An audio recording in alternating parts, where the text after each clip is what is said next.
So I heard you're having some Rancor problems. Yes! You got Rancors terrifying your part of your neighborhood, and you want to know how you can take care of it. Well, you know what? You came to the right place because you done best. That is right, guys. In today's video, I have made a guide strategizing a way for you to try to master the Rancor raid by creating this particular table you are seeing right here. Now, we're going to talk in depth on this whole table that I have and the various strategies you can use, but the Rancor raid is something that most people have mastered, and this video is to help kind of focus your attention on forming some good squads to tackle the Rancor raid. And as an added bonus, towards the end of the video, I have various online tools that I will share with you to try to help you get going on the Rancor raid. So when you're creating a Rancor team, there kind of is a few things you got to keep in mind. First of all, you need a good leader for your Rancor raid team, which I have outlined here. Tebow, Darth Vader Zeta, Jyn Erso, Wedge, and Thrawn are some of the most popular and most successful leaders in the Rancor raid, and I'll talk more in depth on each of those leaders. And then from everything from tenacity down to your turn meter removal represents the holy trinity needed for the Rancor raid. The Rancor raid really only comes down to three things no matter what phase you are in: tenacity down, speed down, and turn meter removal, with turn meter removal being the most essential if you want to get a lot of damage and if you want to solo the Rancor raid at some point in your Star Wars Galaxy of Heroes journey. But let's go and quickly break down each of those holy trinity points that I mentioned and talk about why they are important and what the color coding means. So firstly, we have tenacity down. Now, not everyone runs tenacity down, but I highly recommend it, especially for phase 4 when the tenacity of the Rancor is extremely high, and tenacity down just makes life a lot easier, and it kind of compensates for lack of good potency mods. But keep in mind, even with tenacity down, the Rancor still has a base 15% chance to resist the debuff or turn meter removal you are trying to apply to the Rancor. There are 3 characters that have a usable tenacity down ability. We have TIE Fighter Pilot, Director Krennic, and then we have Dengar. Now, the color coding is very important because we have 3 of them, and a lot of people want to know, well, which tenacity down character is best? Well, gold means you are the best, green means you are pretty decent, and then red's gonna mean don't use it or it's pretty bad for the Rancor raid. For the gold here in tenacity down, it means they have a very frequent tenacity down application. TIE Fighter Pilot and Director Krennic can apply tenacity down on their basic, but Director Krennic is the best because it is very frequent and it is not tied to critical chance like the TIE Fighter Pilot or Dengar, but the TIE Fighter Pilot is probably my favorite because it is free to play and very accessible for every person in this game. Next up here, we have speed down, and it is a very important debuff that most teams should be running in their lineup. And speed down, what it's meant to do is to slow down the Rancor by 25%, meaning the Rancor is slower and you get more opportunities to go out there, apply turn meter removal, apply tenacity down, do whatever you gotta do to make sure they never take an attack. That is really important because it pairs up nicely with the turn meter removal, which we will be talking about soon. The most important thing that you and I have to worry about when going into the Rancor raid is turn meter removal. I outlined all the characters in this game as of now that have turn meter removal capabilities, and this is the most critical aspect when forming your squad. Without any sort of turn meter removal, you won't be able to go through the Rancor raid, you won't be able to solo it, you'll be able to get some good damage perhaps, but you won't be able to get that far and get some big numbers on the scoreboard. The turn meter removal is important because the Rancor or the Gamorrean captain will never be able to take a turn, meaning you can get your squad through the whole thing without ever being devoured, without ever being instant killed, without ever enraging the boss. So this is especially crucial, but with speed down and tenacity down, when you pair all 3 of those together, you can create a very successful lineup. Lastly, we have the bonus support. Now, these characters are not essential to make your team, but they might be some good ideas if you can't have a full turn meter removal team or if you don't have speed down.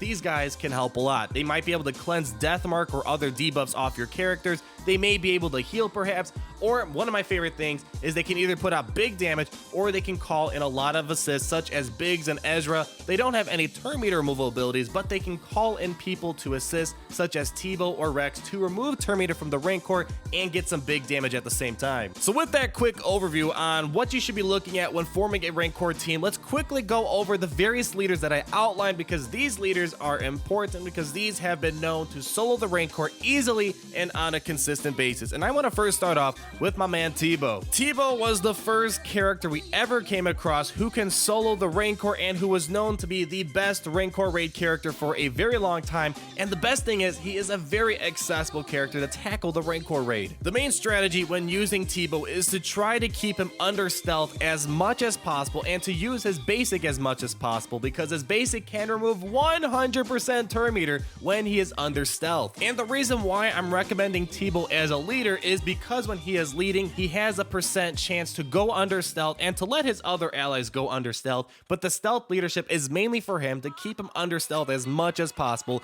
And I showcase a variety of recommended lineups. These are not by far the only lineups you should use, but to just give you a general idea, I made a couple beginner teams, mid-game teams, and advanced teams to show you how a T-Bow lineup can hypothetically work out. The next leadership we are looking at is the Rebel leadership. Now, when I say Rebel leadership, I'm talking about either Wedge or Jin. The one thing to outline for Wedge and Jin is that this will not be a beginner team because of the fact Jin and Wedge are not accessible for people who are just starting off in the game.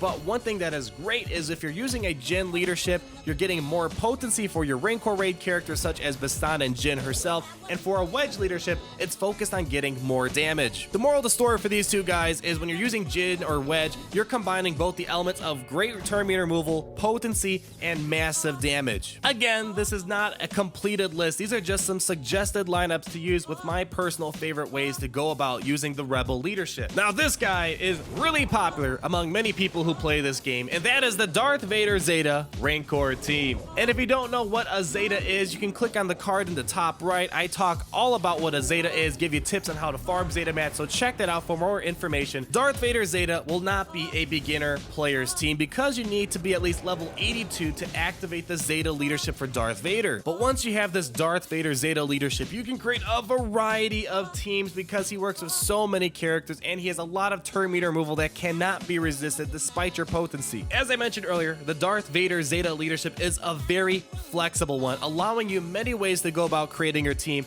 And with the Darth Vader leadership, every Sith and every Empire character becomes a character who can remove turn meter removal, and this is something only Darth Vader can promote. And then lastly, we have the newest king of the Rancor raid, and that is my baby, Grand Admiral Thrawn. The reason why he is the newest king of the Rancor mainly stems down to his ability, Ebb and Flow, as well as his Fracture ability. Fracture reduces the speed of the Gamorrean captain or perhaps the Rancor by 50%. You can't avoid it, you can't resist it, it's guaranteed to apply.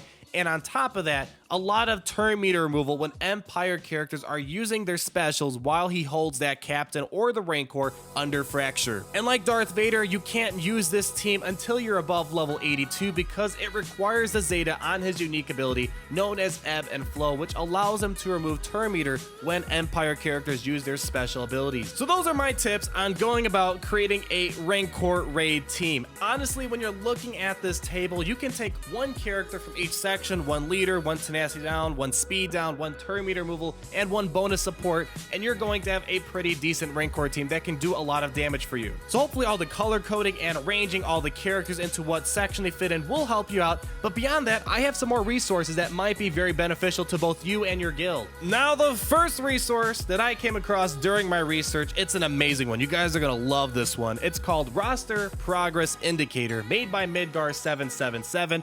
Very simple to use, very powerful. I came across this through a Patreon member of mine known as Sanely Red, and they got in touch with this individual, and he shared some of the tables I showed you guys today. So one of the newest updates, you'll find me the patch notes down here actually. One of the newest updates incorporates a lot of the stuff I showed you today. The Zetas, there wasn't really any Zeta stuff included in this website. Now there is, and a lot of the suggested lineups I told you guys are also included here. Let me show you how it works. Very simple to use.